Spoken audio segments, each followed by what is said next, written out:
مولاي صل وسلم دائما أبدا على حبيبك خير خلق كلهم مولاي صل وسلم دائما أبدا على حبيبك خير خلق كلهم حبيبك خير خلق كلهم. ناظرین السلام علیکم ورحمۃ اللہ وبرکاتہ. میں ہوں آپ کا میزبان انصار عزیز ندوی اور آپ میرے ساتھ فکر و خبر کا خصوصی پروگرام صدائے حرا دیکھ رہے ہیں. ناظرین الحمدللہ یہ صدائے حرا کی 50ویں قسط ہے. گزشتہ ہفتے آپ حضرات نے حضرت ابو ذر غفاری رضی اللہ عنہ کے اسلام قبول کرنے کا پورا واقعہ، پھر اس کے بعد کفار قریش کا جو ظلم و ستم ہوا اس کو دیکھا اور سنا تھا. اب آئیے آگے بڑھتے ہیں. ناظرین یہ دین اسلام ہم تک پہنچانے میں آپ صلی اللہ علیہ وسلم اور صحابہ نے خطرناک ایذا رسانیاں، سنگ دلی، بے رحمی اور سخت تکلیفیں برداشت کی ہیں. آپ صلی اللہ علیہ وسلم کو تکالیف دینے میں کفار قریش نے نہ قرابت کا لحاظ رکھا نہ رشتے کا پاس. ان کے بس میں جتنی تکالیف دی جا سکتی تھی سب انہوں نے دے ڈالی. ایک بار آپ صلی اللہ علیہ وسلم مسجد حرام میں عبادت کر رہے تھے اور اللہ کے سامنے سرب سجود تھے کہ عقبہ بن ابی معیط اونٹ جیسے بڑے جانور کی وزنی ووجھڑی لا کر آپ صلی اللہ علیہ وسلم کی پیٹھ پر رکھ دیا کیا پھینک دیا. آپ خود سوچئے ایک بکرے اور گائے بیل کی ووجھڑی کتنی بوجھل اور وزنی ہوتی ہے. اس میں سے ایک ایسا جانور جو نہ صرف کھانا بلکہ اگلے دنوں کا بھی محفوظ کر لیتا ہے، ایسے جانور کی وزنی ووجھڑی کسی کی پیٹھ پر رکھ دی جائے تو کیا حال ہوگا. اس کے وزن کی وجہ سے آپ صلی اللہ علیہ وسلم یوں ہی سجدے میں رہے، پیٹھ اٹھانا چاہا لیکن نہیں اٹھ پائے. یہاں تک کہ آپ صلی اللہ علیہ وسلم کی لاڈلی بیٹی حضرت فاطمہ رضی اللہ تعالی عنہ تشریف لائیں اور اس کو پیٹھ سے ہٹاتے ہوئے آپ کو دیکھا. آپ کو دیکھتی جاتی اور روتے جاتی ہے. یہاں تک کہ جس نے ووجھڑی پھینکا ہے اس کو بددعا بھی دی گئی اس موقع پر اور اپنے والد کی حالت پر زار و خطار رونے لگ گئی. اسی طرح ابو جہل کا برتاؤ آپ صلی اللہ علیہ وسلم کے ساتھ ہمیشہ سے سنگین اور سخت رہا ہے. یہاں تک کہ ابو جہل کی جانب سے آپ صلی اللہ علیہ وسلم کو دی جانے والی کئی تکالیف کا تذکرہ سیرت کی کتابوں میں ملتا ہے.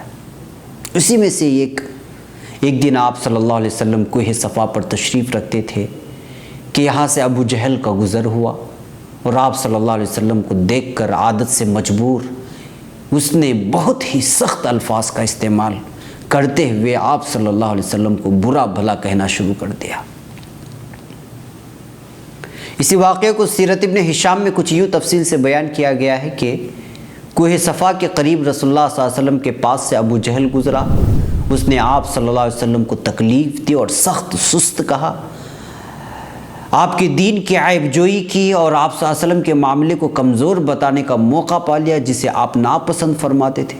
رسول اللہ صلی اللہ علیہ وسلم نے اس سے کچھ بھی نہیں کہا. اس موقع پر عبداللہ ابن جدعان کی ایک لونڈی یعنی باندھی جو اپنے گھر میں تھی ابو جہل کی یہ باتیں سن رہی تھی. اس کے بعد وہاں سے آپ لوٹ گئے تو آپ صلی اللہ علیہ وسلم نے قریش کی مجلس کا قصد فرمایا جو کعبۃ اللہ کے پاس تھی اور ان لوگوں کے ساتھ بیٹھ گئے. تھوڑی دیر بعد آپ صلی اللہ علیہ وسلم کے چچا حضرت حمزہ ابن عبد المطلب رضی اللہ عنہ جو ابھی تک مسلمان نہیں ہوئے تھے وہ کمان گلے میں ڈالے شکار سے واپس ہوتے ہوئے وہاں آ گئے. حضرت حمزہ رضی اللہ تعالیٰ عنہ شکاری تھے، تیر سے شکار کرتے تھے.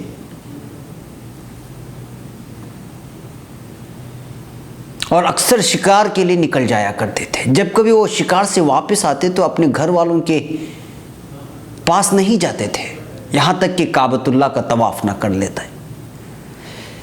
تو لہٰذا اس بار بھی طواف کر چکے تو قریش کی مجلس میں ٹہرتے، سلام کرتے اور ان سے بات چیت کیے بغیر کبھی گھر نہیں جاتے.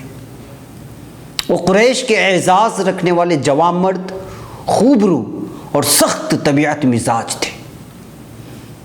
حمزہ رضی اللہ عنہ اسی عبداللہ ابن جدعان کی باندی کے پاس سے گزرے، جبکہ وہاں سے آپ صلی اللہ علیہ وسلم نکل چکے تھے، تو اس باندی نے چچا حضرت حمزہ سے ابو جہل نے جو برتاؤ آپ صلی اللہ علیہ وسلم سے کیا تھا اس کو بیان کر دیا اور کہا کہ اے ابو عمارہ، یہ حضرت حمزہ رضی اللہ عنہ کی کنیت تھی ابو عمارہ، یاد رکھیں اس کو۔ باندی نے کہا اے ابو عمارہ، کاش آپ اس وقت کو دیکھتے جو آپ کے بھتیجے محمد صلی اللہ علیہ وسلم پر ابو الحکم ابن ہشام کی جانب سے جو پیش آئی۔ ابو الحکم یعنی ابو جہل کی یہ کنیت تھی، اس کو بھی یاد رکھیں۔ اس نے یعنی ابو جہل نے آپ صلی اللہ علیہ وسلم کو یہاں بیٹھا ہوا پایا تو ایذا پہنچائی، گالیاں دی، جو باتیں ناپسندیدہ تھی اس کی انتہا کر دی اور چلتا بنا، اور آپ صلی اللہ علیہ وسلم نے اس سے بات تک بھی نہ کی۔ چونکہ اللہ تعالیٰ آپ صلی اللہ علیہ وسلم کو بااعزاز رکھنا چاہتا تھا، حضرت حمزہ کو غصے نے برانگیختہ کر دیا اور وہ تیزی سے نکل پڑے، کسی کے پاس بھی نہیں رکے۔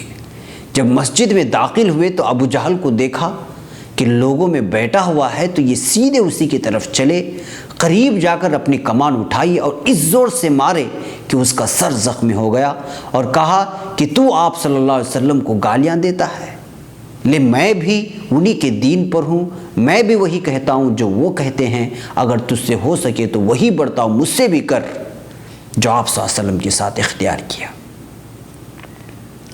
حضرت حمزہ کے اچانک اس حملے سے بوکھلائے ہوئے بنی مخزوم کے لوگ جو اس وقت وہاں ابو جہل کے آس پاس میں تھے، مدد کرنے کے لیے اور حضرت حمزہ رضی اللہ عنہ کے خلاف اٹھ کھڑے ہوئے، تو ابو جہل نے کہا کہ حمزہ کو جانے دو، کیونکہ واللہ میں نے بھی اس کے بھتیجے کو بڑی بری گالیاں دی ہیں۔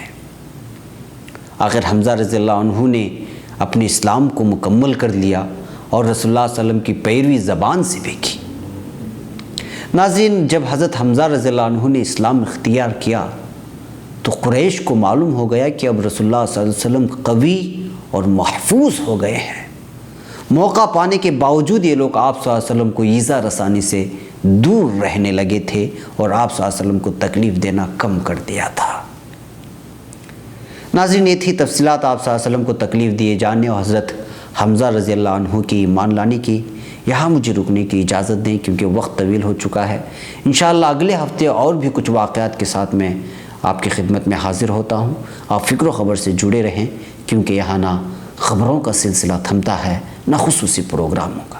السلام علیکم ورحمۃ اللہ وبرکاتہ۔ مولاي صل وسلم دائما ابدا على حبيبك خير خلق كلهم مولاي صل وسلم دائما ابدا على حبيبك خير خلق كلهم مولاي صل وسلم دائما ابدا على حبيبك خير خلق كلهم مولاي صل وسلم دائما